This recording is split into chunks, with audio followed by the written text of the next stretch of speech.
In the meantime, we are turning to NASCAR, not something we talk about too often on the show. It has been a fraught and extraordinary time in the US of late since the death of George Floyd. And from a sporting perspective, amidst everything else going on, NASCAR in particular has found itself grappling with the issue of racism, both traditionally and currently. To explain all, or certainly to try to, we have with us Jay Busbee. He's a sports writer, journalist.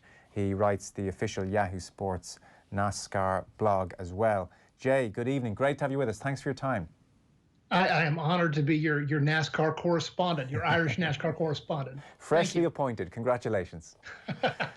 So, look, my knowledge is average, you know. I was doing a bit of the basics on Wikipedia. The National Association for Stock Car Auto Racing. I had never bothered to check what NASCAR stood before. It's privately owned. I didn't realise that. Privately owned. Bill France Sr. set it up in 1948.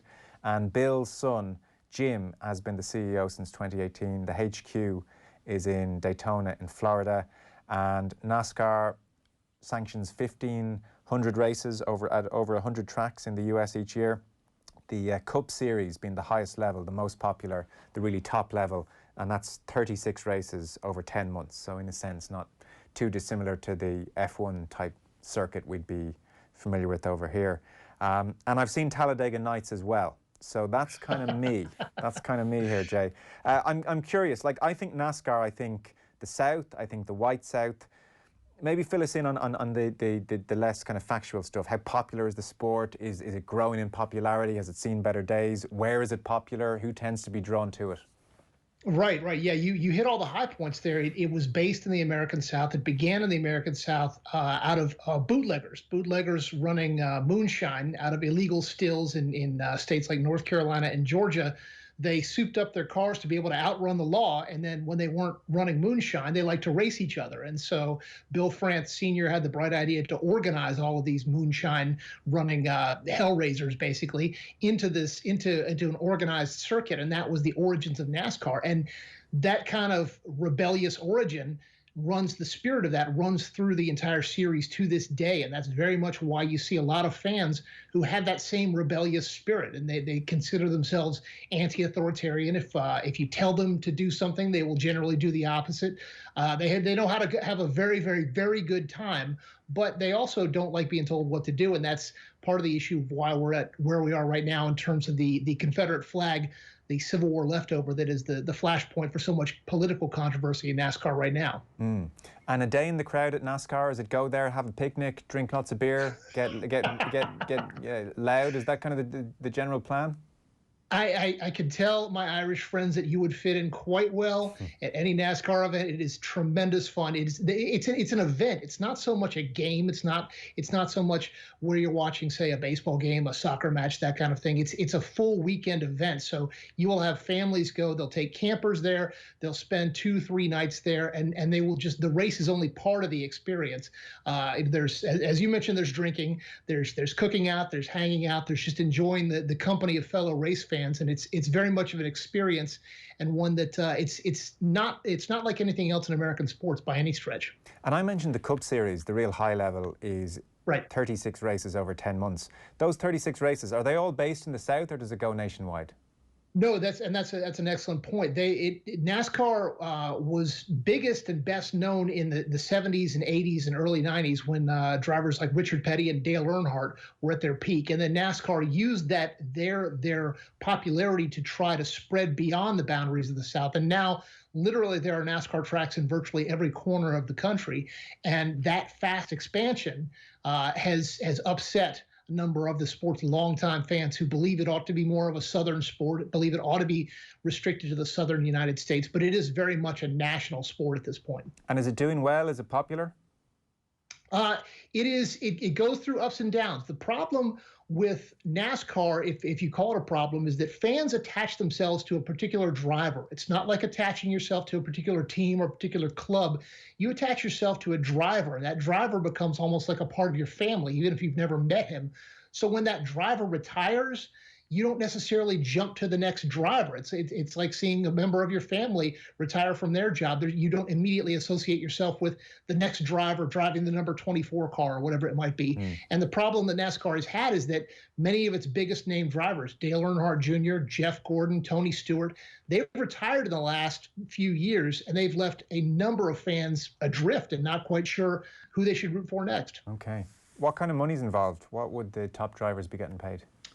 They keep it quiet, but they tend to show up on the top drivers. Jimmy Johnson, Dale Jr. When he was racing, those guys tend to show up in the upper reaches of the Forbes richest athletes list. They tend to make 9 and 10 figures. Okay, so I'll come to Bubba Wallace and the Noose story in a moment, which certainly made headlines worldwide. But could we just jump in a Confederate flag?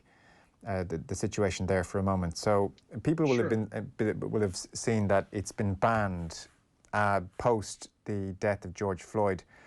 The NASCAR tried to ban it in 2015, or encouraged certainly fans to stop taking the Confederate flag to events in 2015. I think that was after the Charleston church shooting.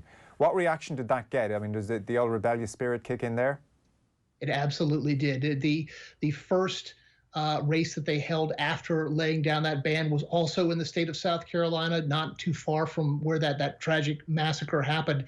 And NASCAR fans, I was at that event. I was covering that event, and I have never seen more Confederate flags in one place than I saw that weekend. And they showed up and they waved them definitively, and they were defiant. And it was a case of them not wanting to be told what to do. And NASCAR fans who waved that perceive it as their line is heritage, not hate. And for them, it's heritage, even though it is perceived by everyone else outside of that particular subset as being a symbol of hatred and of racism.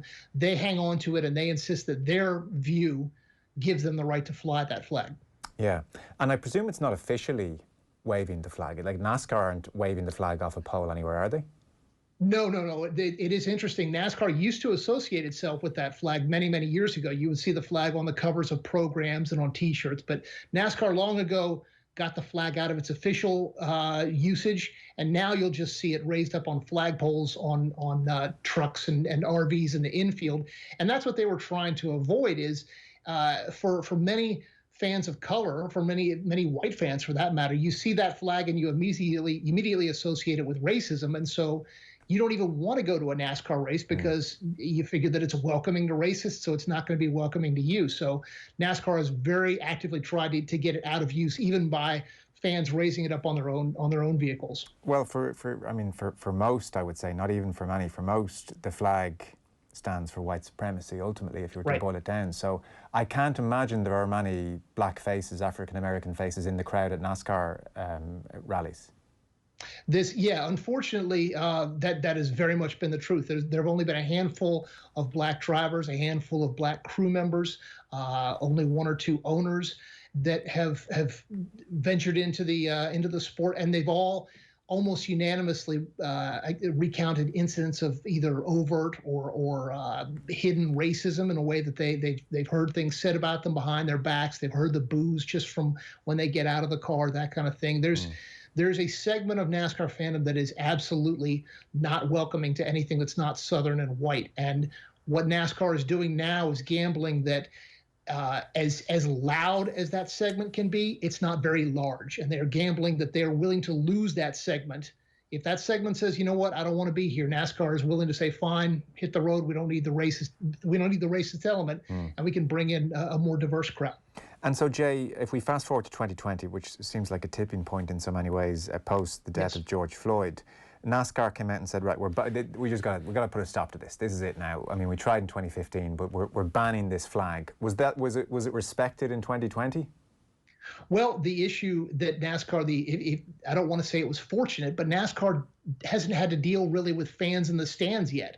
There's only been a couple of races where there have been fans in the stands, and they laid down this rule several weeks ago, and they haven't had to deal with a full 100,000 plus fan base, with many of them bringing their flags. That's going to be interesting to see what happens in a few weeks, few months, however long it is, to see how NASCAR deals with it with somebody in the infield who decides to raise up the flag on his own little flagpole. How are they going to handle that? But for the most part, it was received well. I mean, most people recognize that the symbol, it's hateful associations, that its time has passed, and it's time for NASCAR to move into the 21st century.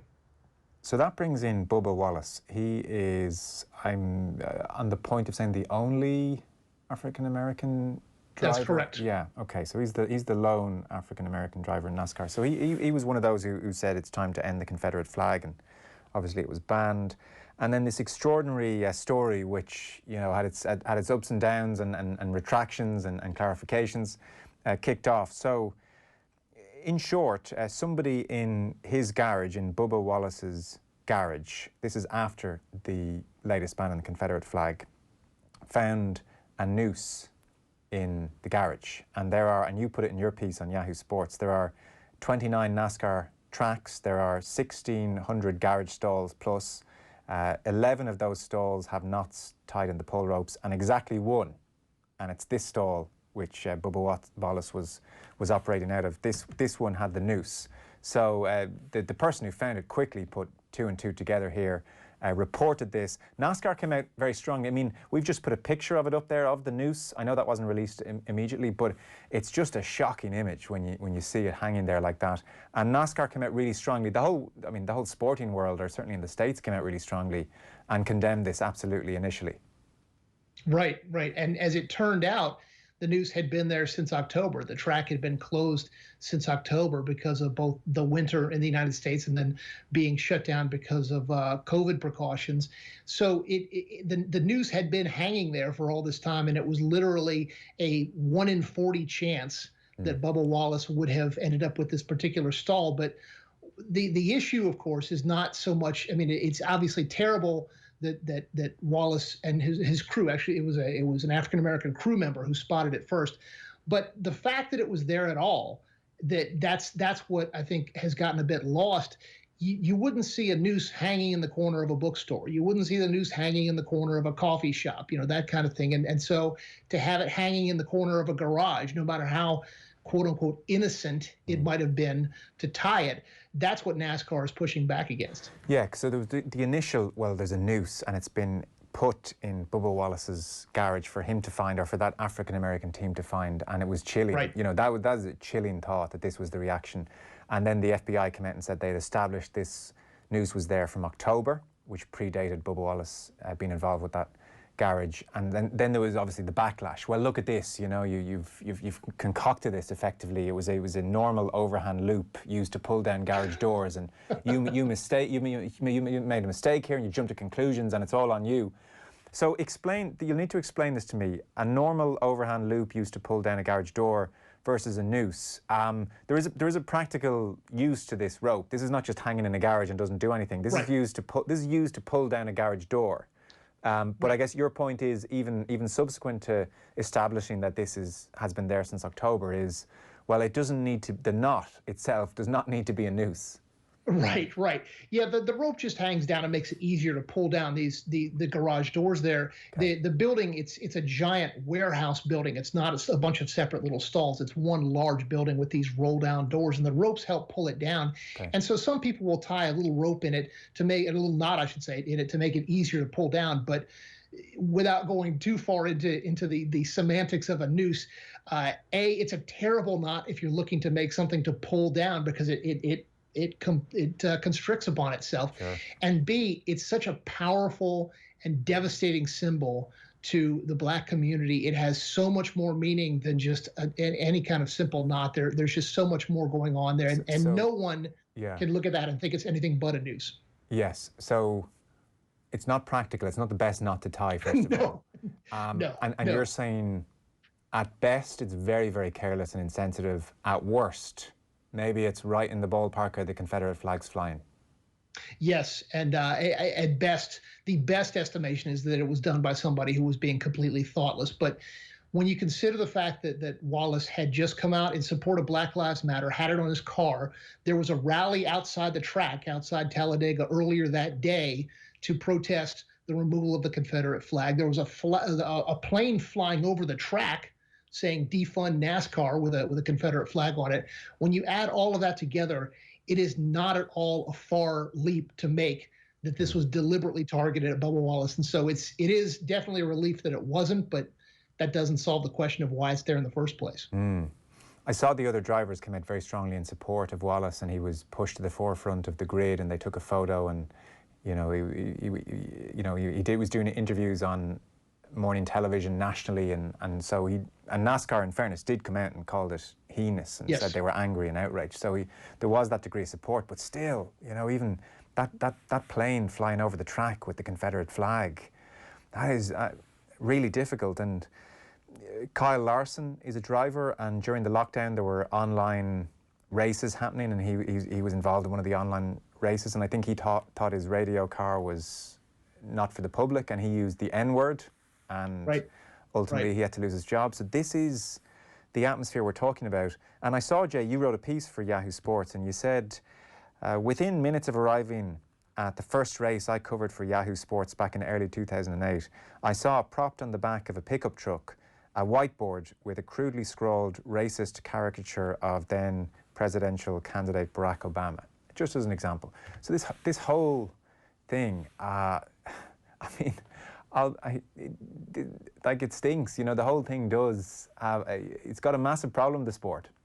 It's infuriating. As someone who has grown up a fan of the sport, as someone who continues to cover the sport, it's infuriating to see these racist elements that still are present in the sport. NASCAR itself is not a racist sport, but there's an awful lot of racists who really enjoy NASCAR and find that it is for them a safe place to express what they want to express. And NASCAR, to their very great credit, has said enough. We don't need you in the sport. We don't want you in the sport.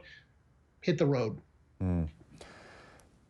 Much like, it's almost the States in a microcosm in some ways. You're in for a fairly feisty couple of years, I would think. They're not going to go quietly here. No, and like I said, it's going to be interesting to see how they enforce this ban. We were joking, but not really joking. There are plenty of NASCAR fans who have Confederate flag tattoos. How are they going to handle that? How do you handle a tattoo? How do you handle somebody who's wearing a shirt and refuses to take it off and don something else? NASCAR is going to have to be steadfast about this. I think that time and history and popular support are now on their side in a way that they weren't before. But NASCAR and its drivers are going to need to make it clear it's not acceptable anymore. It doesn't matter what went on before. It's not acceptable now. Well, Jay, that's fascinating. We might check in a couple of months and see how things transpire when big crowds come back and what happens. But for the time being, I would love to. Yeah, that'd be great. Jay Busbee, a sports writer, journalist, writes the official Yahoo Sports NASCAR blog. Jay, great talking to you. Thanks so much for all that. Thank you very much for your time.